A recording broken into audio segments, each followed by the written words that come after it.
에, 설교가 하고 싶었습니다. 설교를 의도적으로 안 하기 위해 스스로의 장치를 구두나 양복을 가지지 않고 갔는데 한 곳에서 부탁을 안 하면 안 된다 그래서 빌려 입고 한 적 한 번 빼놓고는 여러분들 만나 뵙고 또 예배 함께 드리고 또 말씀을 나누고 싶은 마음이 깊었습니다. 정말 보고 싶었습니다. 오늘 첫 본문을 오늘 출애굽기 12장 희망 아이디어 시리즈의 말씀으로 우리가 함께 읽었습니다. 이 이야기는 여러분들이 익히 아시는 이야기입니다. 이 이야기 모세가 언제 한 이야기일까요? 이 말은 출애굽하기 직전입니다. 9번째 재앙까지 끝나고 10번째 재앙은 아직 오지 않는 9번째와 10번째 재앙 사이에서 한 말씀입니다. 첫 번째 재앙이었다고 한다면 모를까 9번째 재앙까지 꿈쩍도 하지 않았습니다. 소망했던 게 이루어지지 않았습니다. 그러니까 이 실패의 반복이 그들을 더 깊은 절망으로 빠지게 했겠죠. 절망이 가장 깊을 때입니다. 여러분이 모세라고 한다면 이럴 때 무엇을 말하겠습니까? 사람들이 다 해도 안 돼. 이젠 우리는 안 되나 봐.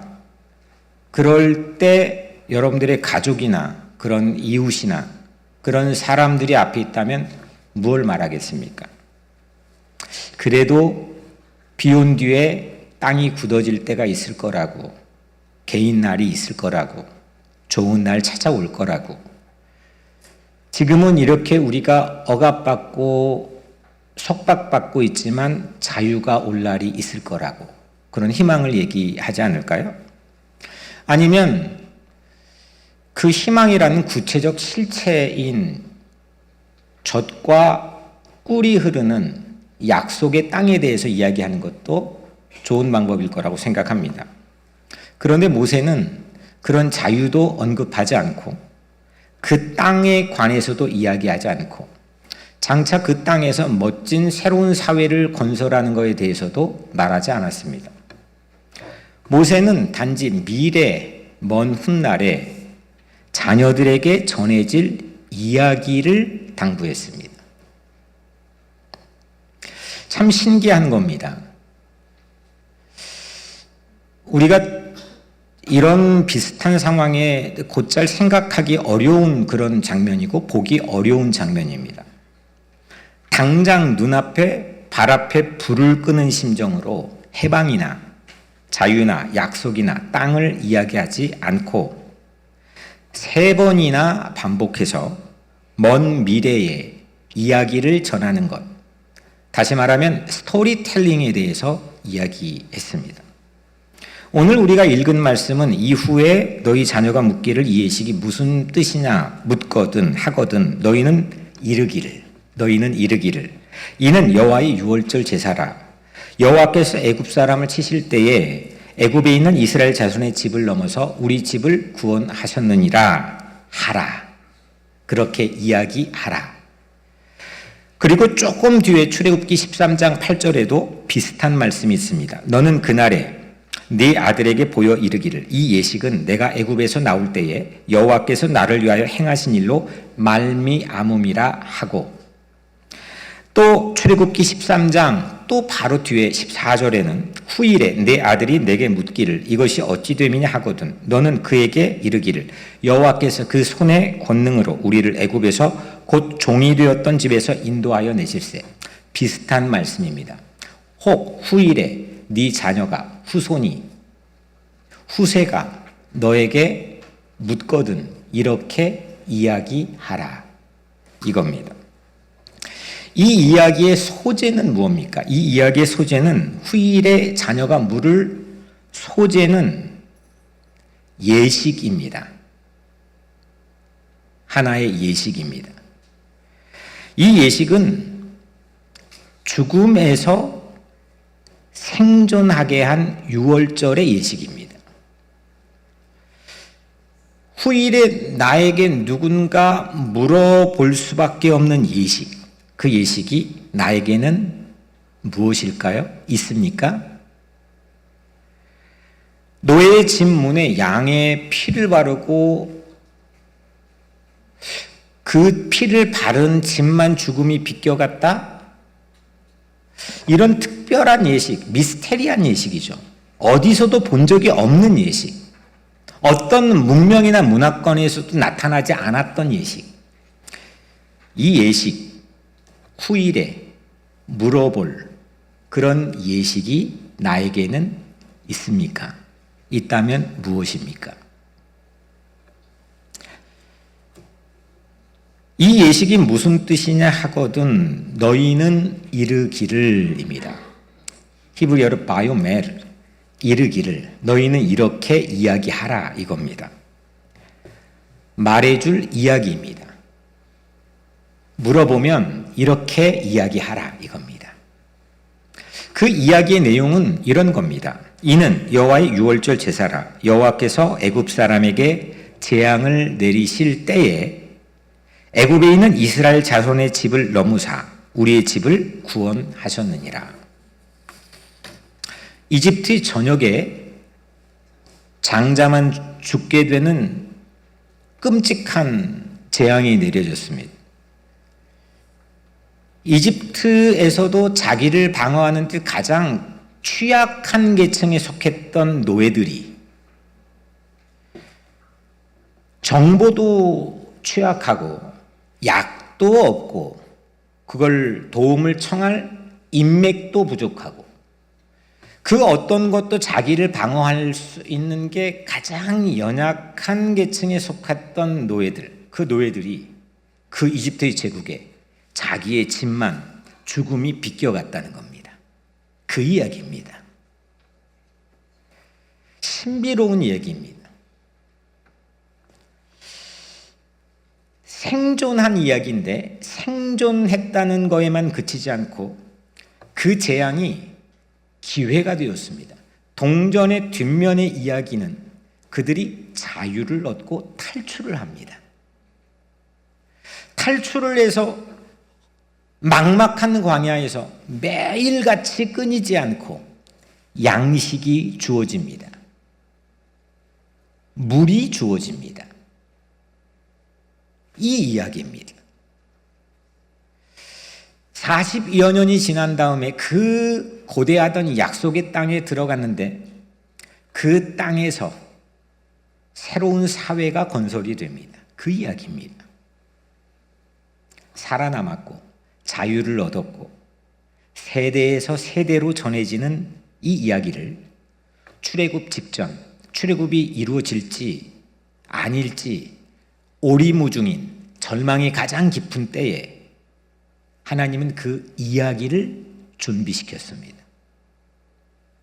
이야기를 전하는 것, 스토리텔링을 출애굽도 하기 전에 그 무엇보다 가장 먼저, 가장 중요하게 모든 백성들에게 준비시켰습니다. 마치 무기처럼. 제 마음속에 질문이 이겁니다. 왜 하나님은 자유나 땅이나 어떤 전술에 관해서 이야기하지 않고 그것보다 이 이야기를, 스토리를 가장 중요하게 생각하셨을까?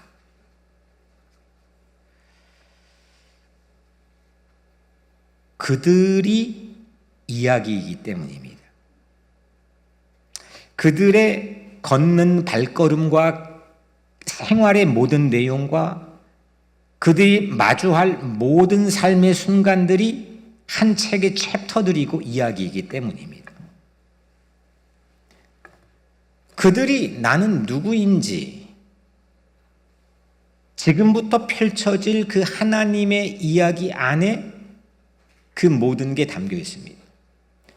그 노예들이 누군지를 어떻게 합니까? 그 이야기는 그들에게는 여권과 같은 겁니다. 패스포트. 오늘 이 6월절을 패스오버라고 합니다. 죽음이 패스했다는 겁니다. 그들이 누구인지를 누구도 모릅니다. 자신들도 오리무중입니다. 뿌리가 없습니다. 그런 사람들의 이야기, 어디 가도 패스가 되는 마치 여권과 같은, 내가 누군지를 알 수 있는, 알려줄 수 있는 그 이야기입니다.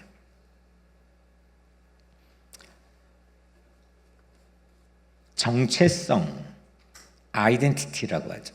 우리는 특히나 한국에 살지 않고 이 미국의 이민자로 살기 때문에 상당히 중요한 화두입니다. 내가 누구인지를 나도 잘 모르고 남도 나를 잘 몰라볼 때는 우리에게는 막대한 손해나 피해가 올 수도 있습니다.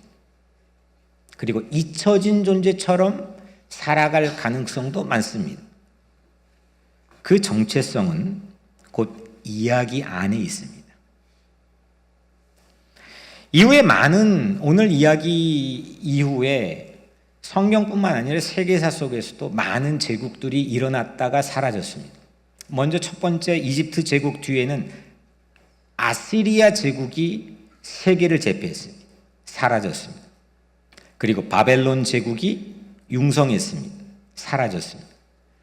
페르시아 제국, 그리스 제국, 로마 제국, 그리고 최근 근자까지는 오스만 투르크 제국, 대영 제국, 수 없는 제국들이 올라갔다 사라졌습니다.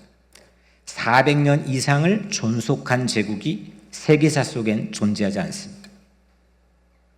그런데 이 이야기를 품고 있는 사람들은 심지어는 영토가 없어도, 심지어는 사람들이 쫓아내려고 해도 그들은 끈질기게 버텼습니다. 정체성의 힘이고 그 정체성은 이야기 안에 담겨 있는 겁니다.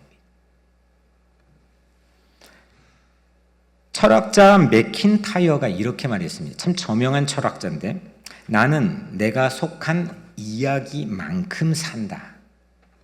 내가 속해 있는 이야기만큼 산다는 겁니다. 나는 어떤 이야기에 속해 있는지를 발견하면서 내가 누구인지를 알게 되는 만큼 산다는 겁니다. 식당에서 샐러드를 먹는 세 사람이 있다고 칩시다. 똑같은 메뉴를, 샐러드를 똑같이 주문해서 먹습니다. 첫 번째 사람은 체중 감량을 위해서 야채를 먹습니다. 샐러드를 먹습니다. 다이어트를 위해서.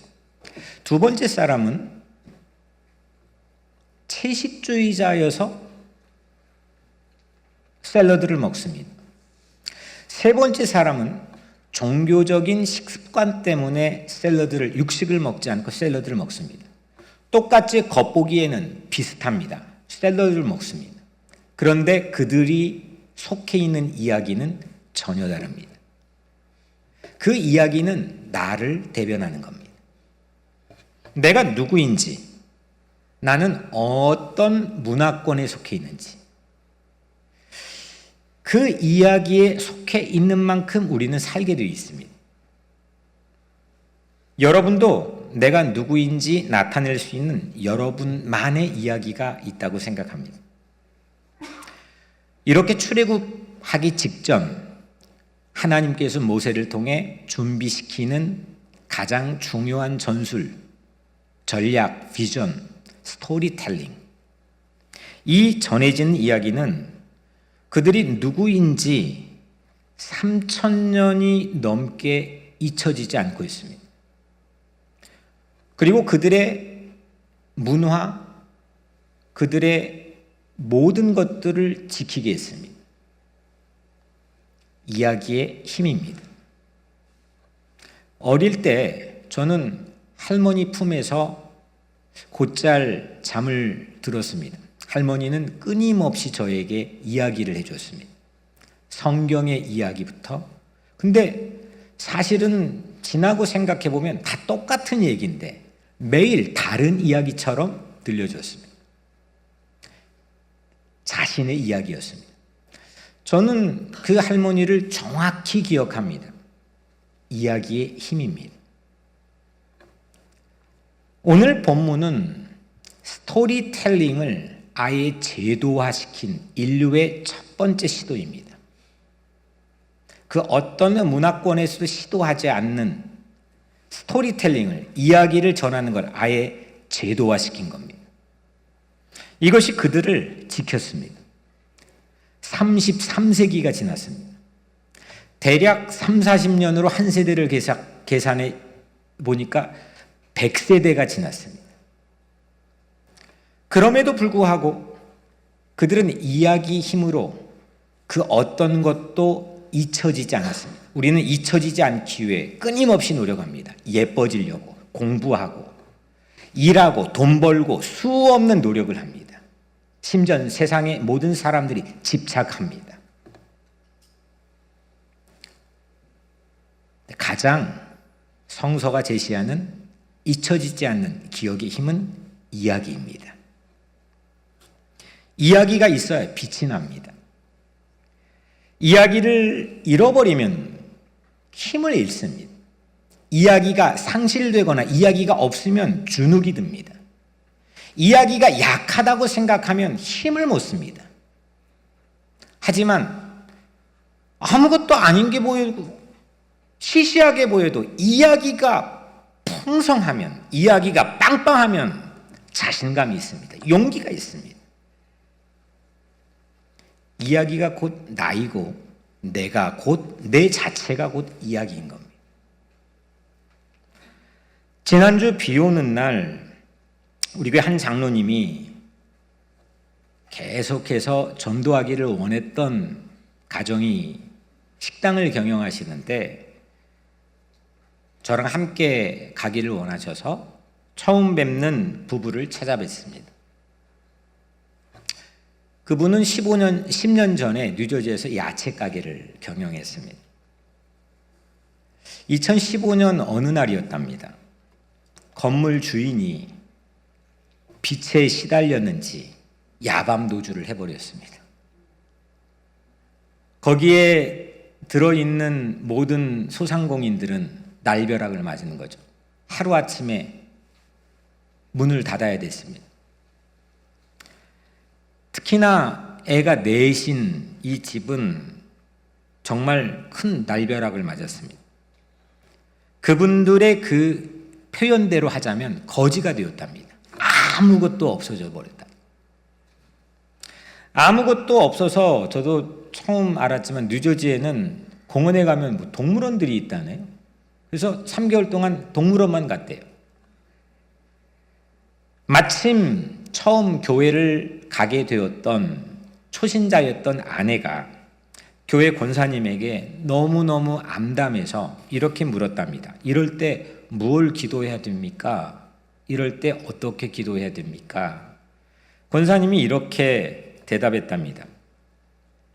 너 지금 이사해야 된다는데 돈이 없다며? 그러면 돈 달라고 기도해 라고 이렇게 말해줬답니다.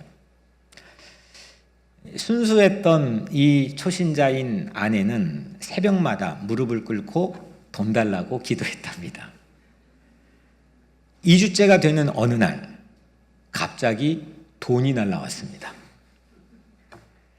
남편이 오래전 교통사고를 당했었는데 그건 사고를 당했다는 사실조차도 잊어버리고 살았던 때인데 생각도 못한 보상금 2만 불이 갑자기 날아왔습니다. 사람이 삶이 괜찮을 때는 뭐 2만 불이 그렇게 생각할 수도 있지만 이분들에게는 생명줄이었습니다. 거지가 살아난 이야기입니다. 기도했더니 돈이 생겼다는 건데 저는 이런 예화를 아마 한 번도 사용해 본 적이 없습니다. 기도했더니 돈이 생겼다는 이야기를 하기 위함이라기보다는 그 이야기를 들려주던 그 아내의 얼굴 때문입니다. 이야기를 하는데 신이 났습니다. 반짝반짝 빛이 납니다. 요즘처럼 힘들고 어려운데 식당을 경영하시는 분, 제가 봐도 손님이 그닥 많지 않는 상황이었던 그 순간 전혀 주변 환경에 아랑곳하지 않고 갑자기 얼굴에 꽃이 피었습니다. 천사가 된 것 같았습니다. 빛이 났습니다. 심지어 설레기까지 보였습니다. 전혀 달라진 얼굴이었습니다. 저는 그 이야기를 기록했습니다.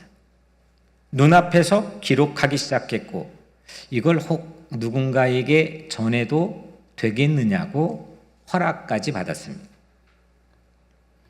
이야기를 갖는 순간은 내가 삽니다. 이야기를 상실하면 힘이 빠집니다. 잊혀진다는 건 비참한 일이고 불행한 일입니다. 우리는 소유나 나이나 이런 여러 가지 외형적인 모습으로 잊혀진다고만 생각합니다. 하지만 그렇지 않습니다. 하나님 만난 이야기, 내가 하나님 때문에 살아난 이야기, 생존했던 이야기, 그 이야기가 있을 때 나는 빛이 납니다. 이야기가 곧 나이고 내가 이야기이기 때문입니다. 여러분들이 전해줄 이야기는 무엇입니까? 자녀들이 새 학년을 시작하기 눈앞입니다. 여러분들의 손주들, 자녀들, 또 여러분들 자신들 새로운 학년을 시작할 때입니다. 오늘 처음 온 우리 후배 교역자도 이제 처음 낯선 땅에 와서 새 학년을 새로운 학기를 시작할 텐데 이 즈음에 우리 각자에게 또 화요일부터 특별 새벽 예배를 허락해 주셨습니다. 저는 이 즈음 이 기간 동안 내가 누구인지의 역할을 할 수 있는 나의 이야기가 담긴 여권, 그 이야기를 여러분들이 담는 주간이 되기를 축복합니다. 그리고 그 이야기를 들려주고 제시할 수 있는 한 주간이 되기를 축복합니다. 성경이 들려주는 나의 이야기는 대략 이렇습니다. 3가지 정도입니다. 죽음과 죄의 노예에서 얼겨매게 풀어나지가 않는 오늘 이 본문의 주역들처럼 그렇게 묶여있는 노예에서 자유를 가진 생존자가 되는 이야기입니다. 살아난 이야기입니다. 또한 두 번째로 나만 자유를 얻는 게 아니고 타인도 다른 사람도 자유를 얻고 존중받는 사회를 약속의 땅에서 건설하는 이야기입니다. 마지막 3번째는 이런 자유가, 이런 놀라운 공동체가, 가정이, 교회가, 내 조국이 그 어떤 것도 결국 하나님의 선물이라는 것을 알고 사는 이야기입니다. 이게 성경 이야기입니다. 성경이 우리에게 들려주는 이야기입니다.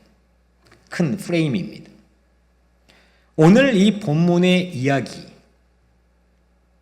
27절에 나와 있는 아주 짧은 이야기, 이 한 절에 담겨있는 이 이야기만큼 가장 오랫동안 지속되고 가장 많은 사람들에게 영향을 미치고 가장 끈덕지게 사람들에게 새로운 에너지를 뿜어냈던 이야기는 지구상 존재하지 않습니다. 33세기 동안 100세대에 걸쳐서 가장 강력하게 기억되어 전해지고 있는 이야기입니다. 이야기의 힘입니다.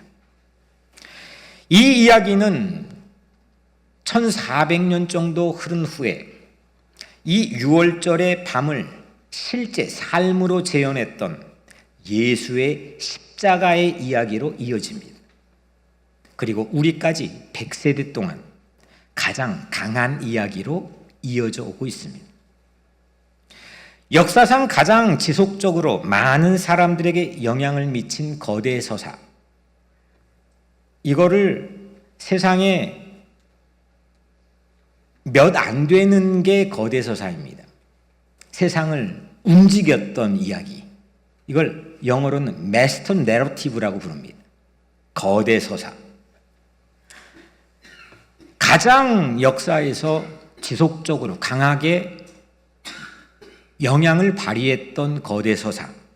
두 가지 이야기. 출애굽 이야기와 예수 이야기. 이 이야기는 공통적으로 모두 죽음에서 살아난 이야기입니다. 이 복음의 이야기는 비행기도 타지 않고 대륙을 넘었습니다. 바다를 건너 대양을 가로질렀습니다. 공간의 한계를 뛰어넘는 이야기입니다. 이 이야기는 어떤 시대에도 세월을 거슬러 왔다 갔다 세대들을 두루 묶었습니다. 이 이야기가 전해지면 모두 하나로 묶어줬습니다. 놀라운 역사입니다. 우리 교회도 여러분들도 이 이야기를 품게 되기를 축복합니다. 이야기를 가진 사람, 이야기를 전할 수 있는 사람, 그 사람을 신약에서는 바울은 witness, 증인이라고 부릅니다. 최대한 효과적인 방법으로 출애굽 직전에 이 백성들에게 했던 것처럼 최대한 효과적인 방법으로 그 일을 수행하십시오. 자녀들이 질문하도록 하십시오. 이 이야기를 들려줄 현재 주역들 중심이 아닙니다.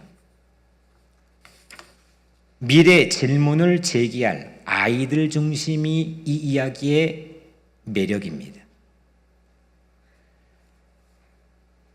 말하는 사람의 중심이 아닙니다.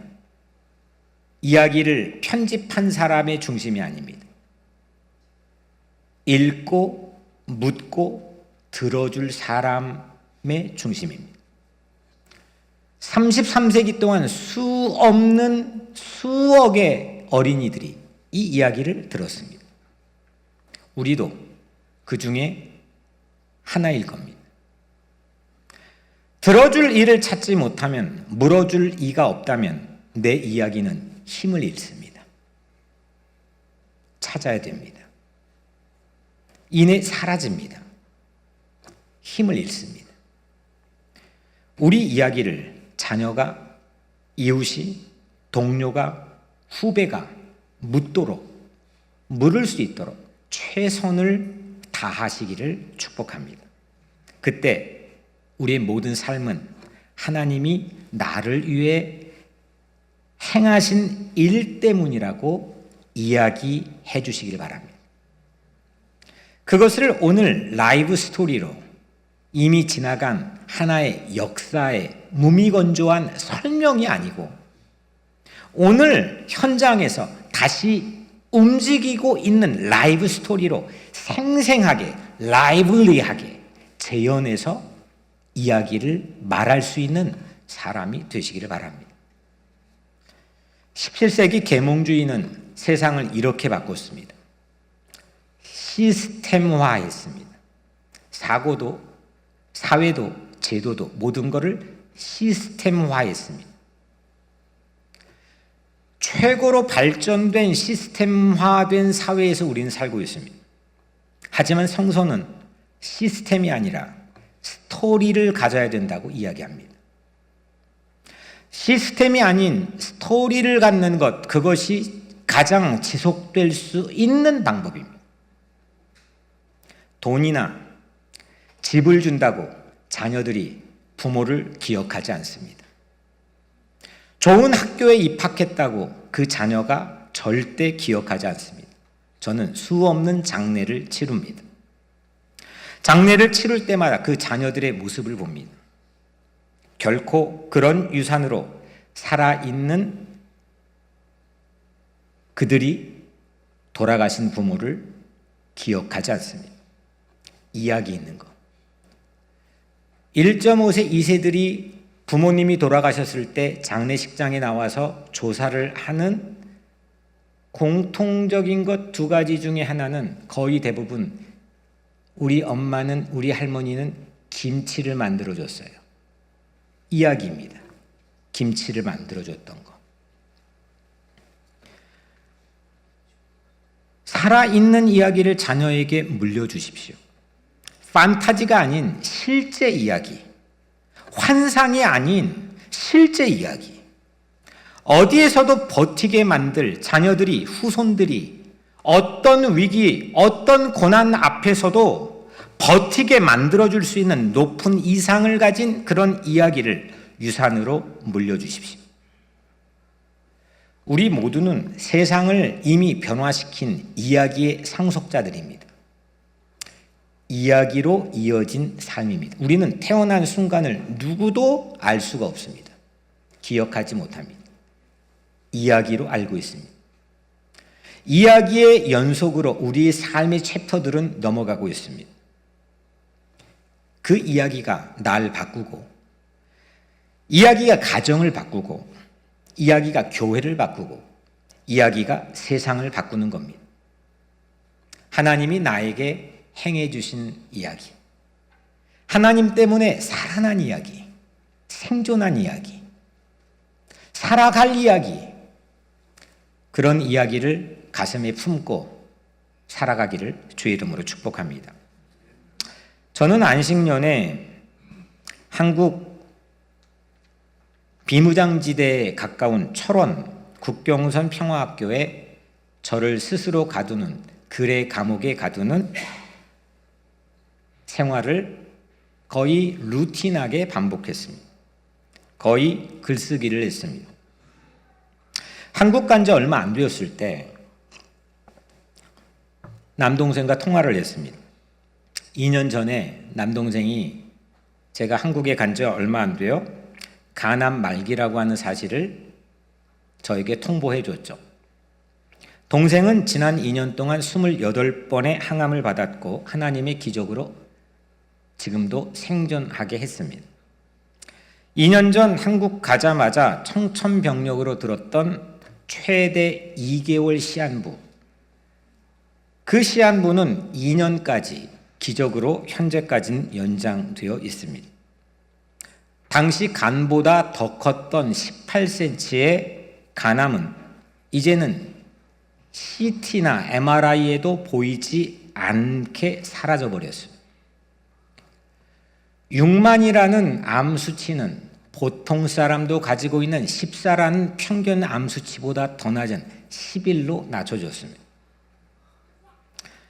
그런데 제가 도착해 남동생과 통화를 하는데 지나가는 말로, 의식하지 않았을 것 같아요. 지나가는 말로 이제 내가 살 마지막 길은 간 이식이라고 의사가 말해줬대요. 그럼 나보고 주라는 거예요? 뭐라는 거예요? 전화를 하고 이틀 후에 담당 의사를 국립암센터에서 만나는 날인데 동생은 밑에서 올라오고 저는 위에서 내려가고 담당 의사를 만났습니다. 동생에게 말은 안 했지만 한국에 머무는 기간 동안 제 간을 떼어주고 뉴욕에 올 생각이었습니다. 의사가 너무 좋아하는 거예요. 너무 얄밉게도. 바로 그 자리에 수술 코디네이터를 불러서 의사, 코디네이터, 동생 동생 아내 1시간 넘게 그냥 말 꺼낸 건데 막 준비에 들어갔습니다. 그런데 1시간 무렵 3년 전 제가 대장암 수술로 대장을 절반 떼어낸 이력을 알게 된 후 낯빛이 바뀌어졌습니다. 완치 판정의 소견을 받아와야 한다는 겁니다. 전화를 했습니다. 뉴욕의 의사는 네가 와야 검사를 해서 완치인지 아닌지 알 거 아니야. 생각하니까 제가 말도 안 되는 거였습니다. 그리고 동생은 군산으로 갔고 저는 숙소로 돌아왔습니다. 그런데 이틀 후, 딱 그 이틀 후 동생이 의식을 잃고 쓰러졌다는 전화 연락이 왔습니다. 응급차에 실려서 이 1시간 남짓 좀 더 큰 전주라는 도시에 갔지만 그 병원에서도 손 쓸 수가 없다는 겁니다. 빨리 사설 응급차를 불러 일산 국립암센터에 오게 했습니다. 그 밤에 저는 먼 길을 택시를 타고 병원으로 달려갔습니다. 밤 11시 40분 동생은 응급차에 실려 거의 죽어있는 모습으로 병원에 실려왔습니다. 동생은 왜 제가 한국에만 가면 그러나 생각했습니다. 저는 응급실에서 의사에게 창피한 것도 본능적으로 생각이 되지 않고 의사에게 살려달라고 애원했습니다. 국립암센터의 최대한 모든 기기를 동원했다는 게 의사의 멘트입니다. 그럼에도 오늘 넘기기가 어렵다고 했습니다. 2번이나 제 눈앞에서 거의 사선을 넘었습니다. 저는 동생의 차가운 2 발을 잡고 간절히 기도했습니다. 하나님 살려주세요. 이 아이에겐 저는 아빠 같은 존재입니다. 어릴 때 유일하게 그 트라우마에서 빠져나오지 못하고 있습니다. 간절히 기도했습니다. 더 이상 응급실에서는 처치가 곤란해 삽관을 한 다음 중환자실로 들어갔습니다. 살아있다고 보기가 어려웠습니다. 마지막일지 몰라 저는 사진도 찍었습니다.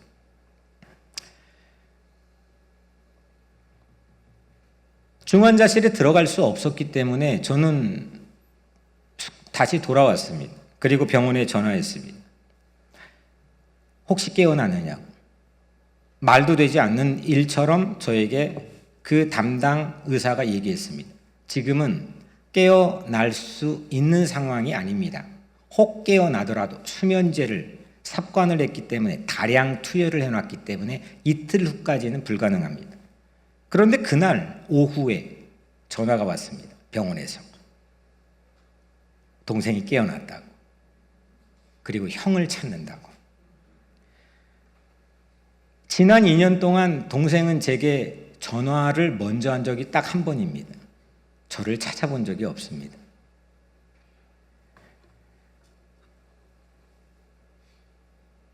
동생이 저를 찾는다고 해서 달려갔습니다. 비시시 웃고 있었습니다. 얘가 나를 놀리나. 그리고 쓰러진 지 정확히 일주일 후 동생은 기적적으로 퇴원을 하라고 의사에게 말을 들었습니다. 의사는 세계에서도 이 비슷한 케이스를 발견해야 앞으로 향후 치료를 할 텐데 찾을 수가 없다는 겁니다. 사람은 또 죽겠죠. 누구나가.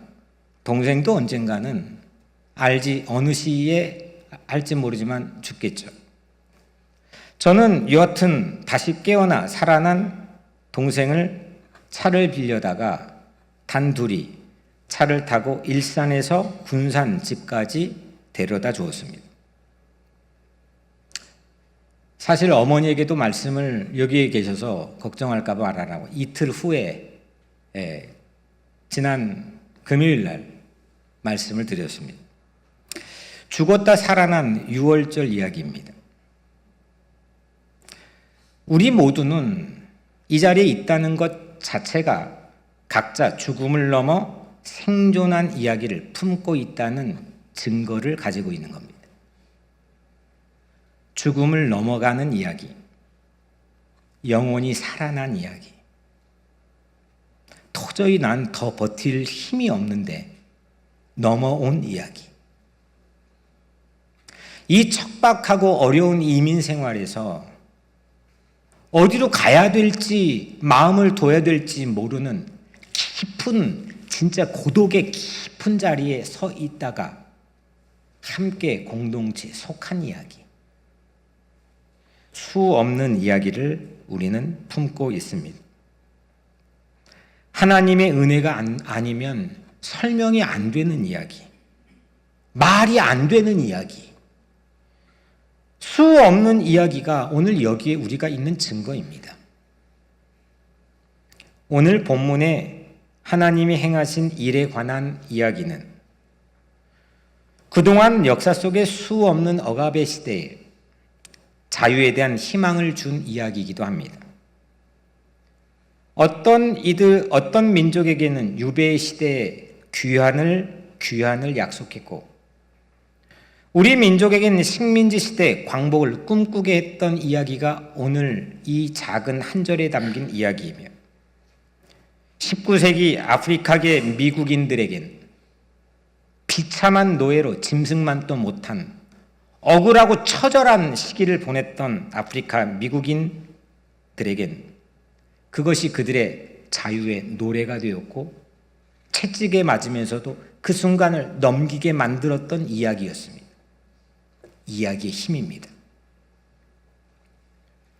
100세대 33세기에 걸친 수십억의 어린이들에게 자신이 누구이고 어떤 이야기에 속해 있는지를 알게 해준 이야기가 오늘 우리가 읽은 27절의 이야기입니다. 스토리텔링은 유구한 성경 전통의 핵심입니다. 그것을 증언이라고 부르고, 그렇게 말하는 사람을 위트니스, 증인이라고 말합니다. 사랑하는 성도 여러분, 우리는 각자의 유월절 이야기를 가지고 있습니다. 살아있는 이야기, 살아난 이야기, 죽음이 넘어가고 살아난 이야기, 나만의 챕터를 써야 할 주연으로 하나님이 여러분들을 캐스팅한 겁니다. 크리스찬이 된다는 건 나를 이 이야기의 일부로 여기는 것에서부터 시작합니다. 내 이야기 따로, 저 이야기 따로, 그게 아니고 그 거대 서사, 메타 내러티브, 마스터 내러티브, 이 엄청난 거대 서사, 출애굽과 예수의 이야기에 내가 속해 있다고 인지하고 사용하는 것부터 시작하는 것. 이 이야기를 우리 시대의 라이브 스토리로 사용하십시오. 이 라이브 스토리를 어린이들에게, 이웃에게, 세대에게 전하십시오. 그것이 우리의 정체성이고, 그것이 우리의 소망이며, 그것이 우리의 소명 미션입니다. 이야기를 알면, 이야기가 있으면, 이야기가 풍부하면 용기가 생기고 자신감을 얻고 살 수가 있습니다. 그 이야기가, 그 거대 서사가, 그 예수의 이야기가 오늘 여러분들의 이야기가 되기를 주의 이름으로 간절히 축원합니다. 기도하겠습니다.